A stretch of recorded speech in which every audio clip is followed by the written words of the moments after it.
اشر shirt کے button بند کرتے ہوئے ہنس کر بولا۔ اس کے لہجے میں شرارت واضح تھی۔ یہ سن کر بالاج کے چہرے کے تاثرات جیسے بگڑ گئے۔ وہ جو براؤن پینٹ اور بلیک ہائی نیک شرٹ میں ملبوس صوفے پر بیٹھا ہلکے گھنگریالے بالوں میں ہاتھ پھیر رہا تھا، گھور کر اشر کو دیکھنے لگا۔ شکر کر جاہل انسان، تیرا سر پھٹا ہوا ہے، اس لیے تیرا لحاظ کر گیا ہوں، ورنہ یہ جو تیری کینچی جیسی زبان ہے نا، یہ میرے ہاتھوں سے ایسی دھلائی کھاتی کہ بند ہو جاتی۔ وہ اشر کو سخت نظروں سے گھورتے ہوئے بولا۔ اشر اولیو گرین لوسی شرٹ اور گرے ٹراؤزر میں ملبوس تھا، اپنے زخموں کے باعث خاصا سادہ لگ رہا تھا۔ ڈاکٹر نے اس کے اچھے خاصے بال کاٹ دیے تھے، جنہیں بالاج نے اپنے ہاتھوں سے تھوڑا سا شیپ دے دیا تھا تاکہ کم از کم انسان لگے، ورنہ بالاج کے مطابق وہ کسی کارٹون سے کم نہ تھا۔ وہ دونوں ابھی اپنی ہنسی مذاق میں مصروف تھے کہ دروازہ کھلا اور زارون اندر داخل ہوا، ہمیشہ کی طرح نفاست سے تیار، سفید شرٹ، بلیک پینٹ اور لیب کوٹ اور گردن میں اسٹیتھوسکوپ لٹکائے۔ اس کے پیچھے ایک وارڈ بوائے بھی تھا۔ زارون کو آتے دیکھ کر اشر اور بالاج دونوں ہی چند لمحوں کے لیے خاموش ہو گئے۔ بالاج نے نظر گھمائی اور زارون کے سنجیدہ انداز کو دیکھا، جو اس وقت اشر کے زخم کا معائنہ کر رہا تھا۔ پھر وارڈ بوائے سے فائل لیتے اسے جانے کا اشارہ دیا۔ اب وہ اشر کی طرف متوجہ ہوا۔ جی تو مسٹر اشر، آپ کے زخم میں ابھی خاصی بہتری آ چکی ہے، چونکہ زخم گہرا تھا، اس لیے مکمل ٹھیک ہونے میں ابھی وقت لگے گا۔ جب تک ٹانکے نہیں کھلتے آپ کو خصوصی احتیاط برتنی ہوگی۔ زارون نے ایک لمحہ توقف کیا، پھر بات جاری رکھی۔ مثلاً زخم کو گندا نہیں ہونے دینا، روزانہ باقاعدگی سے اس کی پٹی کروانی ہے، زخم صاف کرتے وقت نیم گرم پانی کا استعمال کرنا ہے، ٹانکوں پر کسی قسم کا دباؤ نہیں ڈالنا اور کنگھی کرتے وقت بھی خاص احتیاط کرنی ہے۔ زارون کی آواز میں ہلکی سی سختی کا احساس جھلک رہا تھا۔ اشر نے پوری توجہ سے اس کی بات سنی، جبکہ بالاج نے اشر کی اتنی شرافت دیکھ کر دل میں ہنسی روکی۔ کمینہ، کیسے شریف بن کر اس کی ہر بات پر جی ڈاکٹر کہہ رہے۔ بالاج دل میں سوچ کر اشر کے معصوم انداز پر حیران تھا۔ اس کے ذہن میں بس ایک ہی گانا گونج رہا تھا، ہر ایک فرینڈ کمینہ ہوتا ہے، اور وہ اسے زیر لب گنگنانے لگا۔ سمجھ گئے آپ؟ زارون نے بات مکمل کرتے ہوئے اشر سے پوچھا، تو وہ فوراً سر ہلا گیا۔ اوکے، یہ آپ کی فائل، آج سے ٹھیک 10 دن بعد آپ نے آنا ہے تاکہ آپ کے ٹانکے کھولے جا سکے۔ اس کے علاوہ اگر دوران علاج زخم میں کسی بھی قسم کا درد، خارش یا کھنچاؤ محسوس ہو تو فوراً مجھے آ کر چیک کروائیے گا، دیر مت کیجیے گا۔ زارون پلٹنے ہی والا تھا کہ پیچھے سے بالاج کی آواز نے اسے روک دیا۔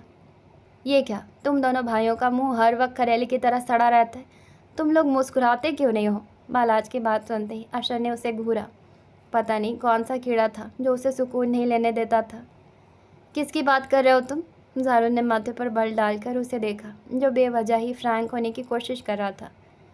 ارے زارا کے شوہر کی، وہ تپانے والی مسکراہٹ کے ساتھ بولا۔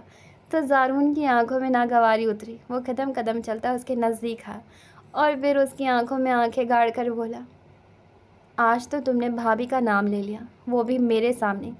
اگر آئندہ تم نے ان کا نام لیا تو مجھ سے برا کوئی نہیں ہوگا، اور لالا کے سامنے تو غلطی سے بھی ان کا نام مت لینا، ورنہ تمہاری ہڈیوں کے ٹوٹنے کی آواز پورا گاؤں سنے گا۔ زارون شہادت کی انگلی اٹھا کر سرد لہجے میں تنبیہ کر رہا تھا۔ اوہ، میں ڈر گیا، دیکھو مجھے پسینہ آ رہا ہے، میرا دل دھڑک دھڑک کر پاگل ہو رہا ہے، اف، میرے ہاتھ کانپ رہے ہیں۔ وہ اچانک اپنے ماتھے اور دل پر ہاتھ رکھ کر بولتا، اپنے ہاتھ دکھاتے نوٹنکی انداز میں بولا، تو اشر نے بمشکل اس کی اداکاری پر ہنسی ضبط کی۔ یہ انسان کم جوکر زیادہ تھا، وہ دل میں خود سے کہتا۔ زارون کے چہرے کو دیکھنے لگا جہاں وہ لب بھیج چکا تھا اس نمونے کی حرکت پر۔ تم شرافت کے ساتھ دفع ہو جاؤ میرے ہسپتال سے، وہ گھرایا تو بالاج نے ناسمجھی سے اس کی طرف دیکھا۔ کون شرافت؟ میں کسی شرافت کو نہیں جانتا۔ وہ معصومیت کے سارے ریکارڈ توڑتا نافہمی سے اسے دیکھنے لگا تو زارون کو اس کی دماغی حالت پر شک و شبہ ہوا۔ سر، وہ قرآن خوانی کروا دی ہے، ڈاکٹر مراج آپ کو بلوا رہے ہیں۔ وہ کچھ بھی مزید کہتا کہ ایک وارڈ بوائے وہاں آ کر بولا تو زارون دانت پیستا بالاج کو گھور کر چلا گیا، ورنہ تیر و نشر چلانے میں تو وہ ماہر تھا، 2 منٹ میں بالاج کو سیدھا کر دیتا۔ زارون کے مطابق، اے لڑکے ادھر آؤ۔ بالاج کی آواز پر وہ کم عمر لڑکا جو وارڈ بوائے تھا اندر آ گیا۔ جی صاحب۔ بالوں میں بھر کر تیل لگائے، آنکھوں میں تیز سرما لگائے، وہ لڑکا پٹھان کم اور پنجابی زیادہ لگ رہا تھا۔ یہ قرآن خوانی کس لیے؟ اس نے پوچھا تو اشر کو بھی تجسس ہوا۔ ارے صاحب، وہ ہمارے اس ہسپتال کے مالک کے لیے ہر جمعرات کو یہاں پیچھے جو مدرسہ بنوایا نا، وہاں یتیم بچے قرآن خوانی کرتے ہیں، اور انہیں ایصال ثواب کے طور پر بخش دیں۔ وہ لڑکا آہستہ آواز اور مدھم لہجے میں انتہائی تمیزدار انداز میں بولا، کون مالک؟ صاحب ہمارے گاؤں کے سردار جی۔ لیکن وہ تو زندہ ہے، اس کے لیے کیوں؟ بالاج کو اب تک سمجھ نہیں آئی۔ وہ تو صرف ایک ہی سردار کو جانتا تھا، اور وہ تھا باران، جو کہ اللہ کے کرم و فضل سے صحیح سلامت تھا۔ توبہ توبہ صاحب، ہم پہلے سردار کی بات کر رہے ہیں، شہزاد خان کی۔ اللہ ہمارے باران سردار کی عمر دراز کرے۔ وارڈ بوائے تو دہل گیا، تو اس بار بالاج کے صحیح معنوں میں ہوش اڑ گئے۔ کون شہزاد؟ وہ ڈاکٹر پری گل کا شوہر؟ وہ اچانک ہی چیخ اٹھا، لیکن پھر ہسپتال کا لحاظ کر گیا۔ ارے صاحب، شوہر نہیں، صرف نکاح ہوا تھا، وہ منکوحہ تھے ڈاکٹر پری گل کے۔ کیسی قسمت ہے ہماری باجی کی۔ صاحب، ان کی رخصتی سے ایک ہفتہ پہلے ہی شہزاد خان کو ظالموں نے بے دردی سے قتل کر دیا، وہ کم عمر لڑکا بھرے لہجے میں بولا۔ اس کی آواز سے صاف ظاہر تھا کہ وہاں کے لوگ شہزاد خان کو کتنا پسند کرتے تھے۔ اس کے ذکر پر وہ لڑکا آپ دیدہ ہو گیا تھا۔ ادھر آؤ اور مجھے بیٹھ کر ساری بات بتا۔ وہ اس بات سے انجان تھا کہ زارا کو شہزاد کے قتل کے بدلے ونی میں لیا گیا تھا۔ بالاج کے کہنے کی دیر تھی کہ وہ کم عمر لڑکا فوراً اس کے پاس بیٹھ کر اسے بتانے لگا کہ کیسے سفیر خان نے اس کے سردار کو قتل کر دیا، اور پھر بڑی پنچایت میں قبول بھی کیا، اور پھر اس کی بہن کو ونی کر دیا گیا۔ یہ سب سنتے ہی بالاج ساکت ہو گئی۔ مطلب سفیر خان نے جسے قتل کیا تھا وہ یہاں کا سردار تھا، لیکن اسے تو بتایا گیا تھا کہ وہ خان حویلی کا سب سے چھوٹا بیٹا ہے۔ اس کے دماغ میں گتھی الجھ گئی تھی۔ اشر کو کچھ سمجھ نہیں آ رہا تھا کہ آخر بالاج اس قدر شوق کیوں ہیں۔ تمہارے پاس اس سردار کی تصویر ہے؟ بالاج نے تیزی سے پوچھا تو وہ نفی میں سر ہلا گیا۔ بالاج کچھ مایوس ہوا، لیکن وہ لڑکا پھر کچھ سوچ کر بولا، صاحب ہسپتال کے انٹرنس پر ان کی تصویر لگی ہے۔ وہ بولا تو بالاج تیزی سے اٹھ کر باہر کی طرف بڑھ گیا، جسے دیکھتے ہی اشر بھی اس کے پیچھے نکل گیا، جبکہ وہ لڑکا کاندھے اچکاتے اپنے کام میں مصروف ہو گیا۔ بالاج تیز تیز قدموں سے ہسپتال کے داخلی دروازے کے پاس آیا، جہاں سامنے دیوار پر تھوڑی اونچی کر کے شہزاد کی تصویر لگی تھی۔ نیلی چمکتی آنکھیں اور ہونٹوں پر مسکراہٹ۔ تصویر پر نظر پڑتے ہی بالاج کی آنکھیں بے یقینی سے پھیل گئیں۔ وہ اتنے دن سے یہاں تھا، لیکن آتے جاتے اس کی نظر اس تصویر پر ایک بار بھی نہیں پڑی۔ اشر جو اس کے پیچھے آیا تھا، اسے ایک جگہ نظر جمائے کھڑا دیکھ کر اس نے اس کی نظروں کے تعاقب میں دیکھا تو وہ بھی اس بار چونک گیا۔ اس کی آنکھوں میں بھی بے یقینی ابھری تھی۔ بے ساختہ ہی بالاج اور اشر نے ایک دوسرے کی طرف دیکھا۔ ان دونوں کے لبوں سے بے اختیار ایک لفظ نکلا تھا، بلیو آئی۔ مامی جان، مجھے ہاسپٹل جانا ہے، زارون کہاں ہے؟ پری گل نے بیگ کندھے پر ڈالتے ہوئے سیڑھیاں اترتے ہوئے اسما خانم سے پوچھا۔ اسما خانم جو مہمانوں کو رخصت کرنے کے بعد اب دوپہر کے کھانے کا انتظام کرنے کے لیے کچن کی جانب بڑھ رہی تھی، رک کر اس کی طرف دیکھنے لگی۔ ہمیشہ کی طرح بڑی سی ایرانی چادر اوڑھے، چہرے کو نقاب سے ڈھانپے، وہ اپنی روئی روئی آنکھوں سے ارد گرد نگاہ دوڑا رہی تھی۔ بچہ وہ تو صبح ہاسپٹل چلا گیا تھا۔ اچھا چلیے میں لالا سے کہتی ہوں، وہ مجھے ہاسپٹل چھوڑ دیں گے، پری گل نے سادہ لہجے میں کہا۔ بیٹا، موسیٰ تو رات ہی کسی کام سے نکل گیا تھا۔ باران اور شاہ میر بھی خان کے ساتھ جرگے میں گئے ہیں۔ اس وقت تو حویلی میں کوئی مرد نہیں۔ اسما خانم کی بات سنتے ہی اس کے چہرے پر واضح پریشانی ابھری۔ مامی جان، میرا ہاسپٹل جانا بہت ضروری ہے، وہ پریشان ہوئی تھی۔ اسما خانم نے وقت دیکھا، جرگے سے واپسی میں ابھی خاصا وقت باقی تھا۔ اسی لمحے ارمان سیٹی بجاتا بائک کی چابی انگلی میں گھماتا داخلی دروازے سے داخل ہوا۔ لو ارمان آ گیا، تم اس کے ساتھ چلی جاؤ، اسما خانم نے کہا۔ ارمان جو اندر کی جانب بڑھ رہا تھا ان کے قریب آ گیا۔ ہیلو بیوٹیفل لیڈیز، کیا ہوا، پریشان لگ رہی ہیں؟ وہ آنکھیں سکیڑ کر شوخ انداز میں بولا تو اسما خانم مسکرا دیں۔ بچہ، گل کو ہاسپٹل جانا ہے اور کوئی نہیں ہے جو اسے لے جائے، تم چھوڑ دو اسے۔ انہوں نے اس کے بالوں پر ہاتھ پھیرتے نرمی سے کہا۔ ارے کیوں نہیں، میں آپ کو چھوڑ دوں گا ہنی، وہ شوق سا بولا۔ پری گل کی آنکھوں میں ناگواری ابھری۔ ارمان، تمہیں کتنی بار کہا ہے مجھے ہنی مت کہا کرو، میں تم سے بڑی ہوں، مینے کی طرح ادی کہا کرو۔ اس کے لہجے میں آج سنجیدگی ہی نہیں سختی بھی تھی، جو نہ صرف ارمان بلکہ اسما خانم نے بھی محسوس کی، مگر وہ چپ رہیں۔ مامی جان رہنے دیں، میں آج نہیں جاتی، وہ بول کر پلٹی۔ بیٹا، اگر تمہارا کام ضروری ہے تو ارمان کے ساتھ چلی جاؤ، اور ارمان تم گل کو تنگ نہ کیا کرو، انہوں نے مصنوعی ڈانٹ سے کہا تو ارمان نے سر ہلا دیا۔ اسما خانم کی بات کو ٹالنا پری گل کے لیے ممکن نہ تھا، اس لیے سر جھٹکتی خاموشی سے ارمان کے ساتھ روانہ ہو گئی۔ مجبوری تھی، ورنہ وہ ہرگز نہ جاتی۔ تمہیں یاد ہے اشر؟ یہ وہی ہے؟ بالاج نے کار چلاتے ہوئے اشر سے پوچھا تو اس نے فوراً اس بات میں سر ہلا دیا۔ بالکل یہ وہی ہے، لیکن ایسا کیسے ہو سکتا ہے؟ وہ یہاں کا سردار تھا۔ اشر بھی خاصا الجھا ہوا دکھائی دے رہا تھا۔ وہ دونوں خاموشی سے ہاسپٹل سے نکل آئے تھے، لیکن ایک نئی راز بھری گتھی ساتھ لے کر۔ اشر، یہاں جو کچھ باہر سے سیدھا دکھائی دے رہا ہے وہ اندر سے ویسا ہرگز نہیں ہے۔ بہت بڑی گیم کھیلی ہے جس سے یہ سب لوگ انجان ہیں۔ بالاج کے لہجے میں غیر معمولی سنجیدگی تھی۔ یہ وہ بالاج نہیں تھا جو سب کو دکھائی دیتا تھا۔ شہزاد خان دوہری زندگی گزار رہا تھا۔ ایک طرف وہ ایک نرم مزاج، خوش اخلاق، رحم دل سردار تھا جسے سب جانتے تھے، اور دوسری طرف وہ نیٹ ورکنگ کی دنیا میں بلو آئی کے نام سے مشہور ایک ہیکر تھا۔ کچھ عرصے پہلے بالاج نے ایک خاص کام کے لیے شہزاد عرف بلو آئی کو ہائر کیا تھا۔ کام میں ایک بڑی خرابی آ گئی اور شہزاد کو مجبوراً ملائیشیا آ کر بالاج سے ملنا پڑا۔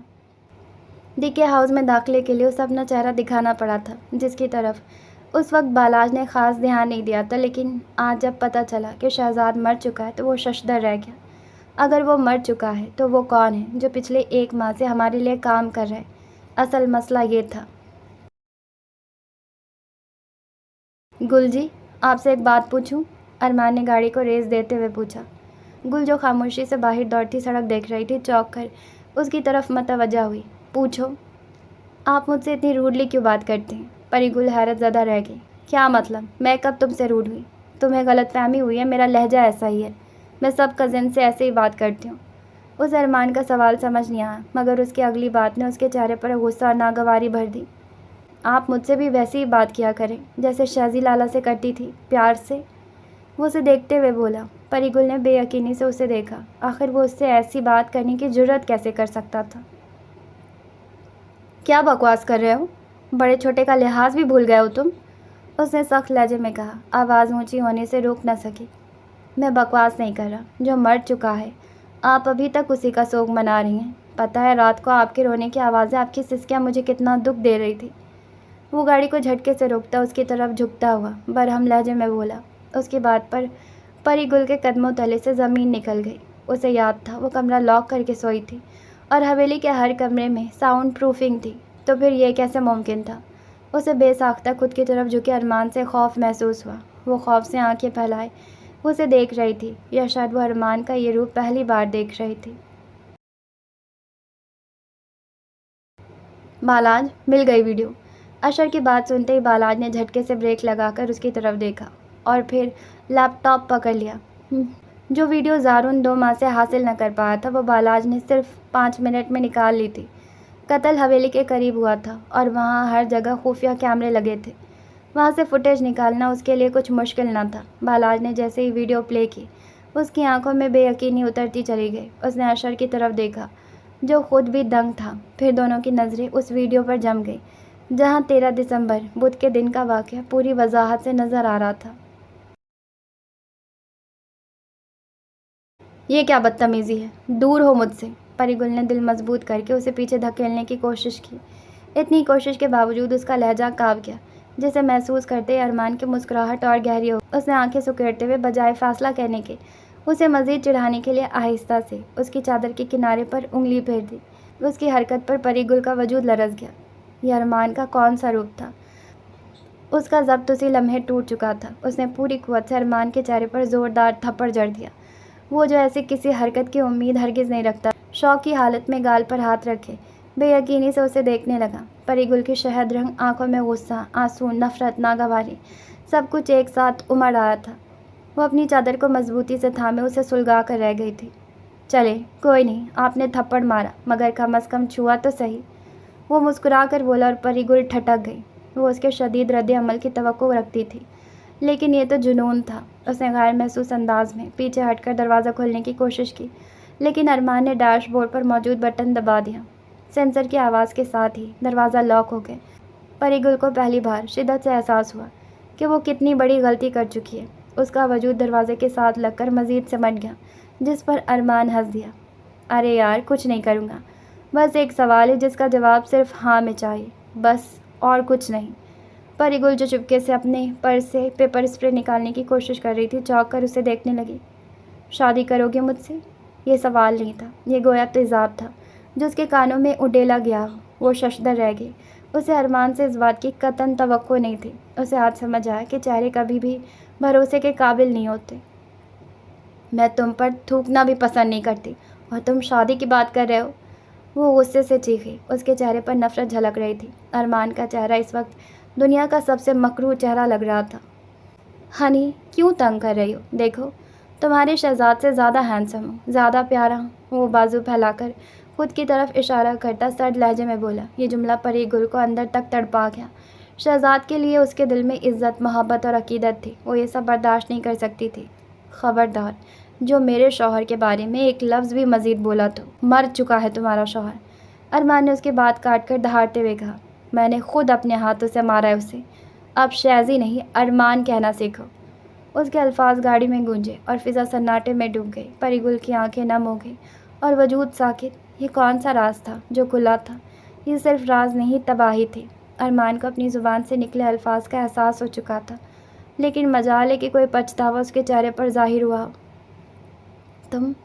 تم نے میرے شہزی کو؟ نہیں، یہ ممکن نہیں۔ وہ نقاب سے ڈھکے ہونٹوں پر ہاتھ رکھے کانپتی آواز میں بولی۔ وہ نفی میں سر ہلا رہی تھی، جیسے چاہتی ہو کہ کوئی آ کر اسے جگا دے اور یہ بھیانک خواب ٹوٹ جائے، مگر یہ خواب نہ تھا، یہ حقیقت تھی۔ دیکھ لو، تمہاری محبت نے مجھے قاتل بنا دیا، وہ سرد لہجے میں بولا۔ بچپن سے تمہیں پسند کرتا ہوں، مگر تم صرف شہزی لالا کو دیکھتی تھی۔ خان بابا نے تمہارا رشتہ ان سے بچپن میں ہی طے کر دیا، ورنہ تم مجھے یوں اگنور نہ کرتی۔ اس دن چھت پر جب تم دونوں کو ساتھ دیکھا تو مجھ میں ایسی آگ لگی کہ ایک دن کا بھی انتظار نہ کر سکا۔ اسی دن مار دیا اسے۔ وہ گویا ہوا اور آخر میں ڈرامائی انداز میں بالوں میں ہاتھ پھیرتے جبڑے بھیج گیا۔ 2 ماہ پہلے۔ ایمینے، ادھر آؤ۔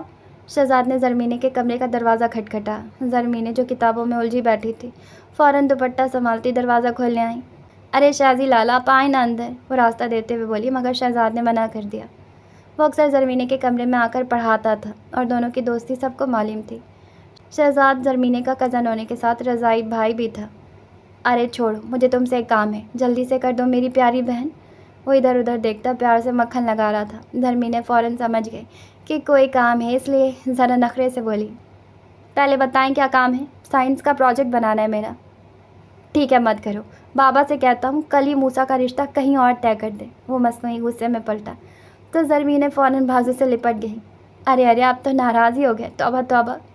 وہ مصنوعی ہنسی کے ساتھ معصومیت سے اسے دیکھنے لگی۔ شہزاد جانتا تھا زرمینے موسیٰ کو پسند کرتی اور اس کی آنکھوں کی چمک کو ہمیشہ بھانپ جاتا تھا۔ آخر وہ اس کی بیسٹی تھی۔ اچھا سنو، اب دھیان سے۔ شہزاد نے اسے پلان بتایا اور جیسے جیسے سمجھایا زرمینے نے اسی انداز میں عمل کیا۔ 10 منٹ بعد وہ پری گل کو سنترے کھلانے اور دھوپ کا مزہ لینے کے بہانے چھت پر لے گئے۔ کچھ دیر بعد پانی کا بہانہ بنا کر نیچے آئی۔ سیڑھیوں پر کھڑے شہزاد کو تھمز اپ کا سائن دیا تو شہزاد نے اسے وہاں سے جانے کا اشارہ کیا اور خود چھت کی طرف بڑھ گیا، جبکہ وہ شرارتی مسکراہٹ کے ساتھ سیڑھیوں پر پہرا دینے کھڑی ہو گئی۔ ارمان چھت کے بیک سائڈ پر موجود ایک کمرے میں بیٹھا کسی انٹرنیشنل میٹنگ میں مصروف تھا۔ وہ اپنے ایئر پوڈز کانوں میں لگائے گہری سنجیدگی سے کسی پریزنٹیشن پر نظریں جمائے بیٹھا تھا۔ جب میٹنگ اختتام کو پہنچی، اس نے سکون سے سانس لیا، لیپ ٹاپ بند کیا اور دھیرے قدموں سے کمرے سے باہر نکلا۔ چھت پر موجود درمیانی سی راہداری سے گزرتے ہوئے اچانک اسے وہاں کسی کی موجودگی کا احساس ہوا۔ یہ حصہ عام طور پر خواتین کے لیے مخصوص تھا، جہاں بے پردگی کا کوئی امکان نہیں تھا۔ ماربل سے چمکتا چمچماتا فرش اور دیواروں پر لگے اونچے اونچے شیڈز اس انداز میں بنے تھے کہ دھوپ چھنی چھنی سی پڑتی اور ماحول کو روشن و پرسکون بناتے۔ ارمان نے محتاط انداز میں دیوار کے پیچھے سے جھانکا تو منظر دیکھ کر اس کے قدم جیسے زمین میں دھس گئے۔ سامنے شہزاد اور پری گل ساتھ کھڑے تھے، ایک دوسرے کے اتنے قریب جیسے ان کے درمیان پوری دنیا ختم ہو گئی ہو۔ ارمان کی آنکھیں لال انگاروں کے مانند دہکنے لگی۔ حسد کا لاوا اس کی رگوں میں جیسے پگھلتا ہوا دوڑ گیا۔ وہ شہد رنگ آنکھوں والی لڑکی کو ہمیشہ سے پسند کرتا تھا، اور کب سے یہ پسند محبت میں ڈھلی اسے خود بھی خبر نہ ہوئی۔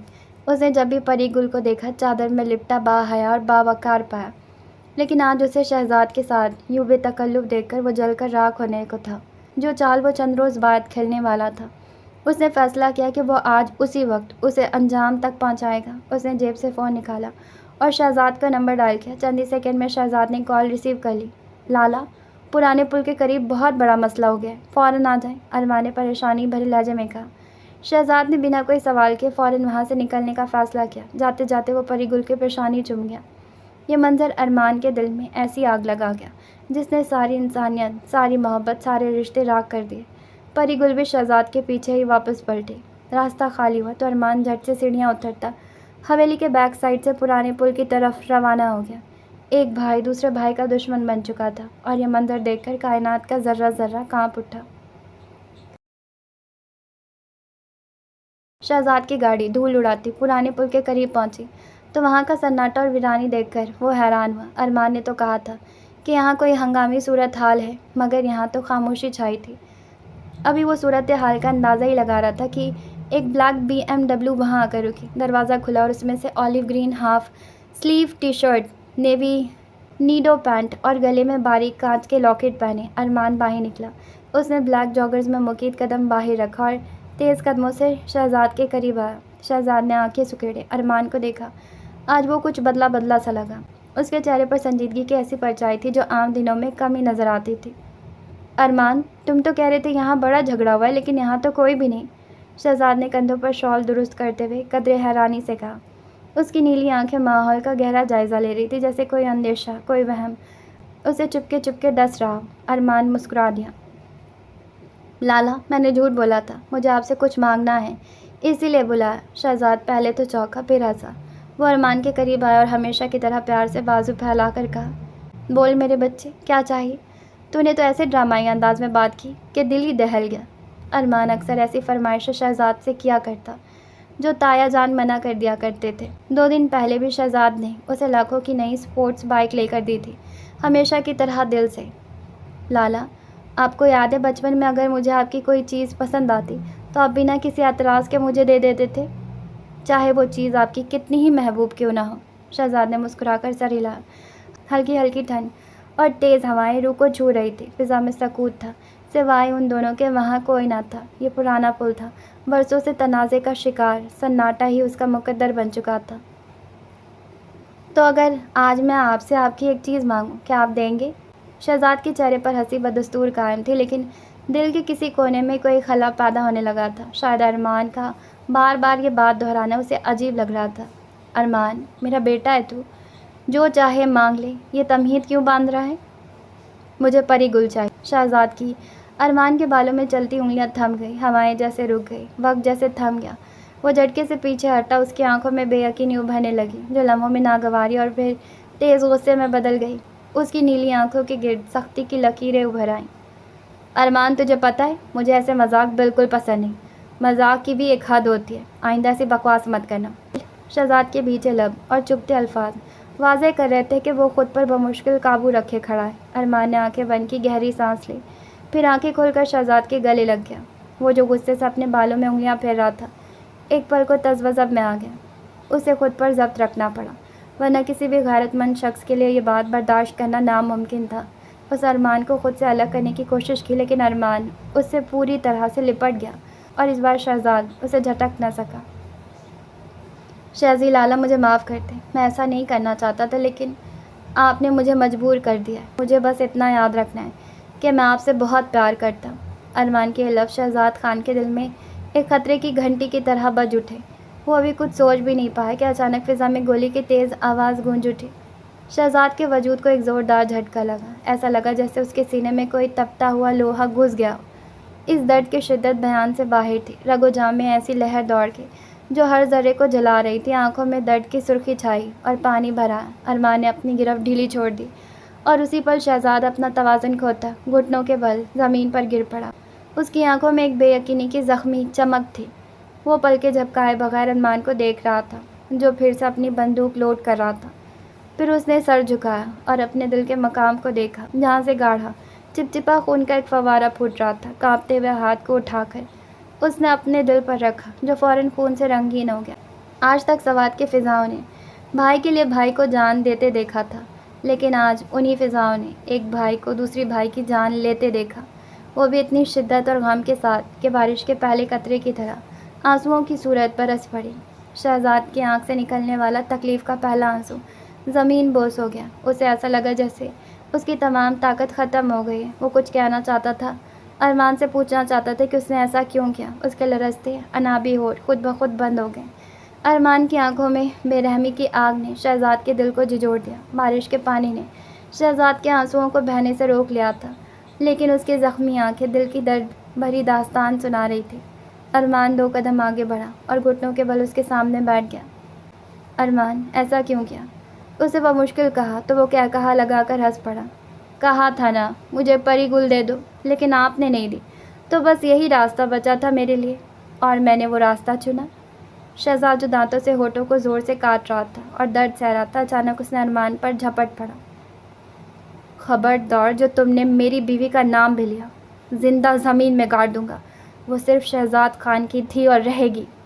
وہ چیختا ہوا ارمان کے چہرے پر بے دریغ مکے برسا رہا تھا۔ ارمان جو اس حملے کے لیے تیار نہیں تھا، لڑکھڑا کر زمین پر گرا۔ شہزاد اس پر جھکا اور مسلسل گھوسے مارتا رہا۔ اس کے خون سے بھرا ہوا سینہ ارمان کے چہرے کو رنگین کر رہا تھا۔ اس نے ایک بار پھر گن لوڈ کی اور بنا سوچے سمجھے ایک اور گولی شہزاد کی ٹانگ میں مار دی۔ وہ درد سے چیخ کر زمین پر گر پڑا، جس پر وہ منہ میں آیا خون تھوکتا اٹھ کھڑا ہوا، اپنے بھیگے بالوں کو ہاتھ مار کر پیچھے ہٹا اور انتہائی شفقت سے اس خون میں لت پت وجود کو دیکھا۔ پری گل صرف میری ہے لالا، وہ میرے لیے ہی آئی ہے اس دنیا میں، اور جو اسے مجھ سے چھیننے کی کوشش کرے گا، میں اس کا آپ جیسا ہی حال کروں گا۔ وہ پاگلوں کی طرح اپنی مٹھی میں شہزاد کے بال پکڑ کر اس کی آنکھوں میں آنکھیں ڈال کر بول رہا تھا۔